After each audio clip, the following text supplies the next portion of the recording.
করেছেন ৭ ভাগে কোরবানি দেওয়া কি বিদআত? স্পষ্ট করে বলে উপকৃত হতাম। জাযাকাল্লাহু খাইর। ৭ ভাগে কোরবানি দেওয়া জায়েজ, বিদআত হবে কেন? রাসূলুল্লাহ সাল্লাল্লাহু আলাইহি ওয়াসাল্লাম তিনি ৭ ভাগে কোরবানি দিয়েছেন এবং তিনি কোরবানির নির্দেশ দিয়েছেন। এগুলি সহিহ হাদিস দ্বারা প্রমাণিত। অনেকে বলতে পারেন যে এগুলি কোরবানি সফরে ছিল। এটা ছাড়া আর কোনো দ্বিতীয় কোনো মত নেই। কিন্তু সফর এখানে কোনো ইল্লা, এটাকে বলা হয় ইল্লা মুত্তারিদা না, বা ইল্লা এটা কোনো এমন ইল্লাত না যে ইল্লাটা গ্রহণ করতে হবে, এটা নয়। রাসূলুল্লাহ সাল্লাল্লাহু আলাইহি ওয়াসাল্লাম সফরে অনেক কিছু করেছেন, তাই বলে সেটা কি অন্য সময় বাদ যাবে? এটা কখনো ঠিক নয়। এই জাতীয় ইল্লত দেয়া কখনো উচিত নয়, এর কারণ দেখানো উচিত নয়। যুগ যুগ ধরে আলেমরা ৭ ভাগে কোরবানি এর কথা বলে আসছে এবং এটা ইত্তেফাকি মাসালা। এখানে ২-১ জনের মতভেদ কিছু যায় আসে না, বরং ৭ ভাগে কোরবানি দেওয়া জায়েজ, কোনো সমস্যা নেই। ৭ ভাগে দিতে পারবে, ৬ ভাগে দিতে পারবে, ৫ ভাগে দিতে পারবে, ৪ ভাগে দিতে পারবে, ৩ ভাগে দিতে পারবে, ২ ভাগে দিতে পারবে এবং পুরোটা একজনে দিতে পারবে। অর্থাৎ যদি সেই কোরবানি যদি গরু বা উট দিয়া হয়, গরু, মহিষ বা উট দিয়া হয়, তখন তিনি ৭ ভাগে কোরবানি দিতে পারবেন, কোনো সমস্যা নেই। কখনো কখনো বেজোড় হয়, কখনো জোড় হয়, কোনো সমস্যা নেই। বেজোড় হওয়া জরুরি না। অনেকে মনে করে বেজোড় হতে হবে, এটাও জরুরি না। কারণ জোড় বেজোড় এটা হচ্ছে অবস্থা অনুসারে। যদি বেজোড় করলে যদি কম হয়ে যায় দেয়াটা, তাহলে জোড় করাই তো উত্তম। ২ জনে দিতে পারলে ৩ জনে দেওয়ার থেকে ২ জনে দেওয়াটা উত্তম। কারণ একটা যত বেশি আল্লাহর জন্য আপনি বড় জবে করবেন, খরচ করবেন, ততই আল্লাহ তাআলা, আপনি গোশত পাবেন কিন্তু আল্লাহ তাআলা খুশি হবেন। সেই জন্য এখানে বেজোড় করার জন্য একজন বাড়াই নিয়ে আপনি কমিয়ে ফেলতে হবে, এটা জরুরি নয়। বরং যতটুকু হয় ৭ ভাগে কোরবানি দিবেন, এর চেয়ে কমে যতটুকু পারেন কোরবানি দিবেন। যদি গরু, মহিষ এবং উট দেওয়া হয়, এখানে কোনো সমস্যা নেই, এখানে কোনো সমস্যা নেই। এটা জোর করে সমস্যা তৈরি করা উচিত নয়। আমাদের আলেমরা যুগ যুগ ধরে এটাকে জায়েজই বলেছেন, কেউ এটাকে বেদাত বলেননি। সুতরাং এটা যেন আমরা না বলি, বরং স্বাভাবিকভাবে নেই। এখন প্রশ্ন হতে পারে যে আমি একাকী ছাগল দিব না ৭ ভাগে কোরবানি দিব? অনেকে এটা বলে থাকেন। যদি এমন হয় যে আপনার সাথে সম্পর্ক মানুষের ভালো আছে, এর মাধ্যমে সম্পর্ক তৈরি হওয়ার দরকার নেই, তাহলে আপনি আলাদা ছাগল দিতে পারেন।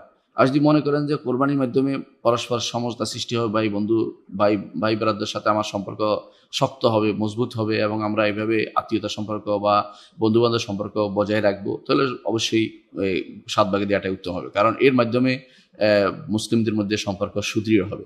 সুতরাং যেভাবে করলে মাসলাহাত বেশি দেখতে হবে, স্বার্থ দেখি, ইসলামী স্বার্থ সংযুক্ত হবে, সেভাবে করাটাই উত্তম হবে। আর যে জিনিস যদি একক করতে পারেন, বড় জিনিস দিতে পারেন, সেটা বেশি উত্তম হবে। যদি একজনে পুরো একটা উট দিতে পারেন বা একটা গরু বা একটা মহিষ দিতে পারেন, উত্তম। যদি ২ জনে দিলেও সেটা একটা ছাগল দেওয়ার চেয়ে উত্তম হবে। তাহলে বুঝতে পারলেন যে যেই জিনিসটা যত বেশি খরচের, যত বেশি মানসম্মত, সেটা ছাগল দেওয়ার চেয়ে উত্তম হবে, কোনো সন্দেহ নেই। একজনে আলাদা হয়ে ছাগল দেওয়ার অর্থ হচ্ছে নিজে একাকিত্ব হয়ে যাওয়া। ইসলাম কিন্তু এই ইবাদতগুলোকে পরস্পর সম্পর্ক তৈরির মাধ্যম হিসেবে তৈরি করেছে, সুতরাং নির্ধারণ করেছে। সুতরাং এই ইবাদতগুলোকে আমরা এককভাবে ঘরে ঘরে হয়ে গেলে আমরা কিন্তু পরস্পর থেকে বিচ্ছিন্ন হয়ে গেলাম, এটা কিন্তু শরীয়ত চায় না।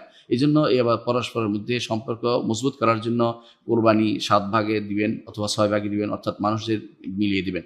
এখন প্রশ্ন হতে পারে যে কোরবানির ক্ষেত্রে অনেক সময় দেখা যায় যে কারো নিয়তের গড়বড় আছে কিনা। যতক্ষণ পর্যন্ত আপনার কাছে স্পষ্ট হবে না যে কারো নিয়তের গড়বড় আছে, ততক্ষণ পর্যন্ত জোর করে কারো থেকে সন্দেহমূলক আচরণ আপনি যাবেন না। আপনি সিদ্ধান্ত নেবেন যে সে কোরবানি দিচ্ছে, যতক্ষণ পর্যন্ত সে অন্য কিছু আপনার কাছে প্রকাশ না করে।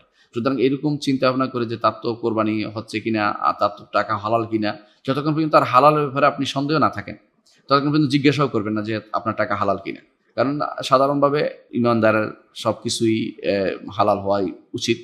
অবৈধ হলে সেটা তার একান্ত ব্যাপার, সেটার সাথে আপনার সম্পৃক্ততা নেই।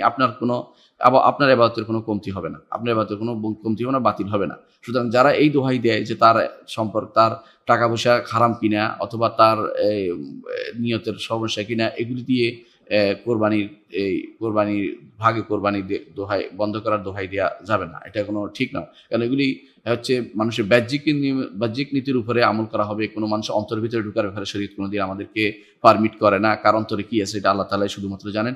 এগুলির ব্যাপারে আক্রমণ করে আমরা মানুষকে অনেক বেশি বিভ্রান্ত করে ফেলছি, এটা কিন্তু না হয়। মানুষের অন্তরের ভিতরে কখনো প্রবেশ করবেন না, বাহ্যিক নিয়তের উপরে মানুষের উপরে আমল চলবেন, এটাই আলহামদুলিল্লাহ যথেষ্ট। যতক্ষণ পর্যন্ত আপনাকে স্পষ্ট প্রমাণিত না হয় তার সমস্ত সম্পত্তি হারাম। যদি সমস্ত সম্পত্তি কারো হারাম হয়, তার সাথে আপনি যোগ দিবেন না। যদি তার সম্পত্তি হালাল হারাম মিশ্রিত আছে, তখন আপনি তার সাথে কোরবানি দিতে পারবেন, কোনো সমস্যা নেই। وقل جاء الحق وزهق الباطل إن الباطل كان زهوقا